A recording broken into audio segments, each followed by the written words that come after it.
Toy izao ny volontany aty afovoan'i Madagasikara raha atao tazan-danitra. Havoana sy tanety sola mangatiady, elanelanina tanimboly sy lohasaha ary valabe maitso mavana toa mahasotoka. Fa rehefa tomorona akaiky dia efa simba ny tany noho ny anton-javatra maro sy ny fomba famboly izay nanaraka fahazarana fotsiny fa tsy voasaina hatr'izay. Ratsy ny vokatra, ka ny tantsaha dia tsy mahavokatra sakafo mahavita taona ho an'ny fianakaviany sy ho an'ny firenena. Vahaolana iray mahomby izay apariaky ny GSDM efa ho 20 taona eo ny agroekôlôjia, hoenty manarina sy miaro ary mamerina ny tsiron'ny tany sady ahafahana miatrika ny fiovaovan'ny toetrandro. Izany hoe mila miova toe-tsaina isika ary mila manova ny teknika sy ny fomba famboly. Ny fanovana dia miainga amin'ny fisarihana ny olona hahafantatra ny agroekôlôjia sy ny tombontsoa azo avy aminy. Noho izany dia nikarakara sy nanokana roa andro ho an'ny agroekôlôjia taty vakinankaratra ny GSDM ny 20 sy ny 20 Marsa 2024. Teo ambany fiahian'ny Ministeran'ny Fambolena sy ny Fiompiana ary ny Jono ary notron'ny solotenan'ny Ministeran'ny Fanabeazam-pirenena sy ny Ministeran'ny Tontolo Iainana. Ny zava-kendrena amin'ity roa andro ho an'ny agroekôlôjia ity dia ny hanaitra sy hanentana ary handresy lahatra ny manam-pahefana sy ny mpanapa-kevitra ary ny mpamatsy vola ny amin'ny mahazava-dehibe ny agroekôlôjia amin'ny hoavin'ny firenena. Ny faritry vakinankaratra dia faritra anatanterahany GSDM ny tetikasa manitatra faharoa ao amina komuna 70. Anisan'ireo Ambohimandroso, ka teto amin'ny CEG eto Ambohimandroso no nanokafana ny roa andro ny agroekôlôjia satria anisan'ny paikady ny GSDM hanapariana ny agroekôlôjia ny fandraisana ny tontolon'ny sekoly ho anisan'ny mpiantsehatra mavitrika amin'ny agroekôlôjia. Manarak'izay dia mamerina ny fisaorana ny GSDM tao anatin'ny fanatanterahana n'izao tetikasa izay. Nasaina tamin'izany ny tantsaha-tsotra sy ny tantsaha-pampiofana ary ny ray aman-dren'ny mpianatra. Tao koa ny tompona andraikitra avy amin'ny Ministeran'ny Tontolo Iainana sy ny Fampandrosoana Alovain-jafy, ny avy amin'ny Ministeran'ny Fanabeazam-pirenena sy ny fampianarana teknika sy arakasa.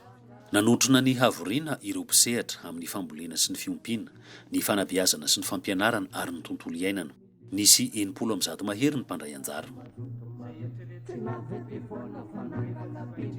Anisany nampahafantarana betsaka tamin'ity roa andro ho an'ny agroekôlôjia ity ny mokona izay efa betsaka mpampiasa ary nahomby izy io tamin'ny projet manitatra sy tany Afrika, ohatra ny tany Benin. Ny mokona dia anisan'ireo rakobelona fampiasa hamerenana ny tsiron'ny tany. Nentina nitsidika ireo sahasekolin'ny mpianatra na an'ireo tantsaha efa mampiatra ny agroekôlôjia ny mpandray anjara, nanazavana amin'ny andinindininy momba ny teknika ny agroekôlôjia sy ny tombontsoa azo avy aminy, toy ny voly rakotra amin'ny alalan'ny fambolena zava-maniry mamerina ny tsiron'ny tany toy ny mokona, ny fampivadiana voly na fampifandimbiasana voly, ny fanaovana zezika compost sy ny zezika kankana. Teto amin'ny sahasekolin'ny CEG Ambohimandroso no nanomboana ny fitsidihana. Maro aminareo sekoly hafa angamba indrindra tao tamin'ny fotsy dia mahita fa rehefa nisy le mokona ohatra ny aridy dia zareo amin'ny herintaona tsisy ahidrato tsony io.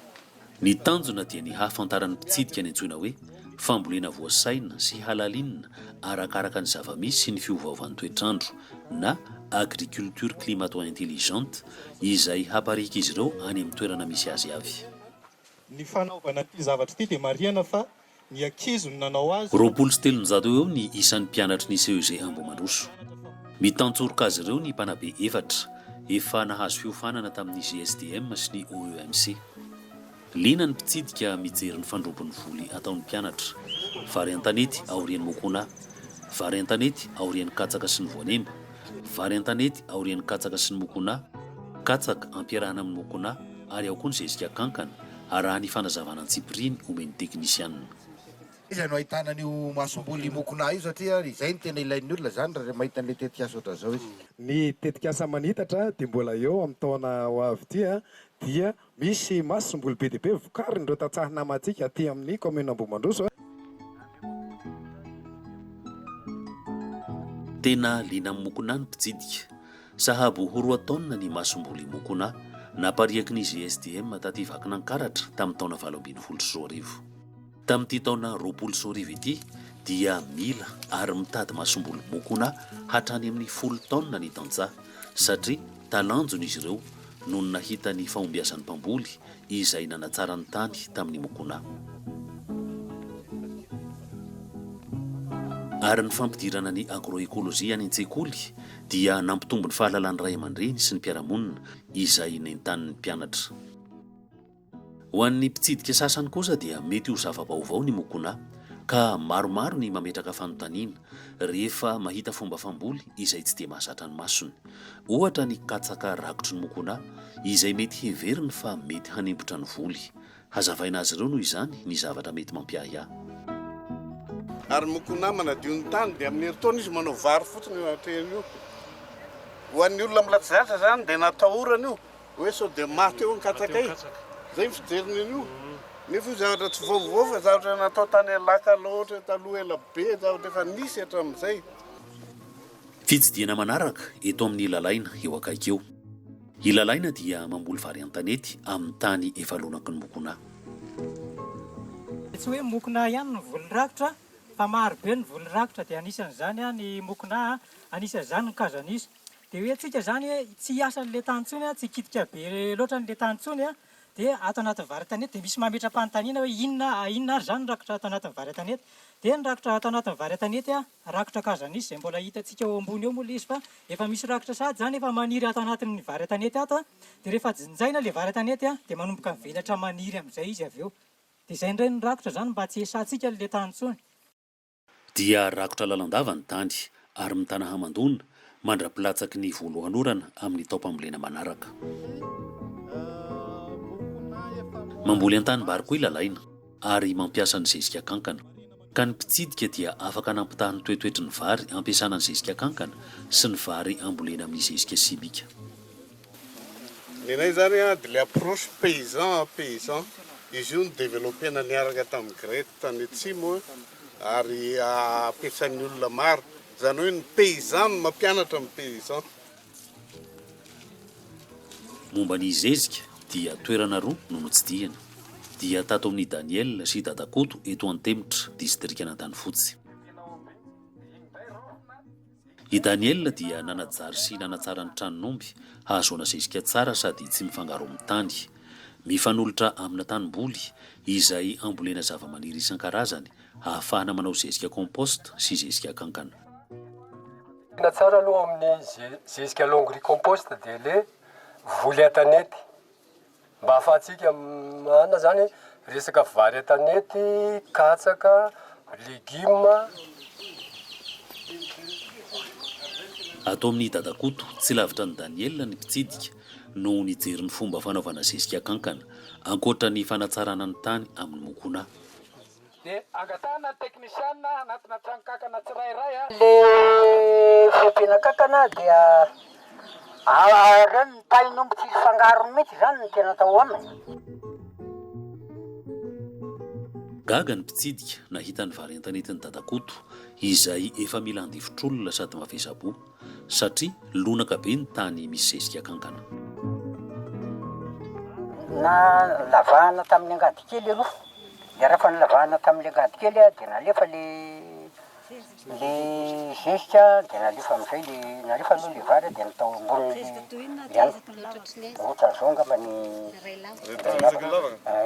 dia ny voam-bary natao taminy ngamba dia tany amin'ny 9 na 5 tany hoany isaky ny lavaka. Ohatra hoe reny zezika kankana zao zahay eo amin'ny sekoly ny kabeazanay eo zany mbola tsy dia nampiasa an'ilay izy fa eo vao mahita hoe kay anisan'ny zavatra tsara tokony ampiarina ihany koa ny zezika kankana.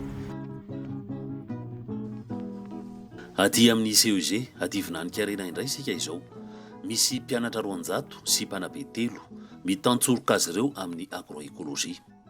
Avo dia avo sady mibaby maromaro ny katsaka amin'ny tany nisy mokona sy ny katsaka amin'ny tany avy nisy mokona na tsaramaso. Fa ny zavatra tsapan'ny mpitsidika teto dia mila fidifidiana ny hazo ambolena manodidina ny tanimboly izay ampiarana ny agroekolojia. Ny kesika ohatra dia tsy tsara loatra ho an'ny voly amin'ny manodidina azy.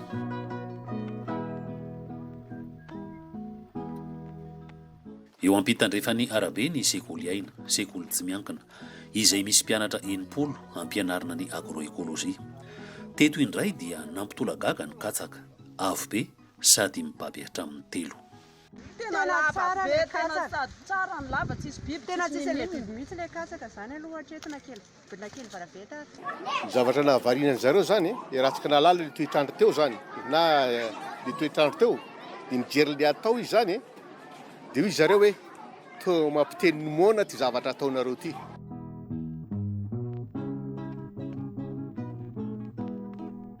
Ny fahombiazan'ny voly eto amin'ny sahan'ny sekoly aina dia tafita any amin'ny ray aman-dreny sy ny mpamboly any ambanivohitra manodidina satria zanaka tantsaha ny 700 ny mpianatra eto amin'ny sekoly aina ka miova miandalana ny toetsain'ny mpiaramonina. Lafo-podina ny ankamaroan'ny mpianatra eto amin'ity sekoly ity ka ny vokatry ny tany dia amatsiana ny cantine scolaire. Noho izany dia miroso amin'ny fahavitantena amin'ny sakafo ny sekoly aina ka tonga filamatra ho an'ny sekoly hafa. Ao amin'le collège privé aina tao zao nivoatra le ankizy noho ny fisian'le agroekôlôjia dia lasa mitatra hatrany amin'ny cantine scolaire le izy. Nakatrakefa tarina reo? Nakatrakefa ary tena ahitana traikefa mihitsy le nanaovany zareo anazy hoe misy ny cantine scolaire satria tsy any amin'ny zareo ihany satria ny azy hoe misy mpianatra any amin'ny 5 kilometatra ozy fa ny any aminay mbola misy hatrany amin'ny 9 kilometatra raha ny mpianatra zany mijanona tsy misakafo eny dia afaka eritreretina ihany koa ny anaovana izay zany any amin'ny sekoly misy anay. Rehefa vita ny fitsidiana teny fotony dia ny fanakalo hevitra sy fomba fijery ary nandravona ny vokatry ny fitsidiana teto amin'ny résidence sociale eto Antsirabe ny mpandray anjara. Nampivelatra ny fahalalana ny roa andro ny agroekôlôjia. Dia nahafahana nanao fampitahana aloha voalohany indrindra ny amin'ny zava-misy teo amin'ny sekolinay zany izay nampiatra an'izy io sy ny tany amin'ny sekoly isan-karazany ary koa teo anivon'ireo paysan leader ireo. Azahoanay manatsara ny zavatra efa nataonay teo anivon'ny sekoly izy ireo ary azahoanay ihany koa zava-baovao satria natsapa zany ireo mpianatra nentinay hoe tena mbola tsy mety loatra ilay zavatra nataontsika teo amin'ny sekoly ka mila hajaraina. Azo lazaina hoe nafinaritra ny vokatra azo raha miolotra amin'ny teo aloha satria samy afaka mijery ny zava-misy daholo ary nisy innovation izay tany amin'ny tantsaha moa zany tena namoaka azy hoe namafy azy indrindraindrindra amin'izany fampiasana ny mokona natsarana ny tany fampiasana ny lombricompost amin'ny vary tanety nazendana mihitsy ny vokatra azo. Ary ny mpianatra dia mba manana ny hetahetany. Sosikevitra tokony hanome mahasamboly zanak'azy tetika azy. Tokony atao zany dia mba aparitaka eran'izao tontolo izao ary mba ampidirina any amin'ny taranja fampianarana.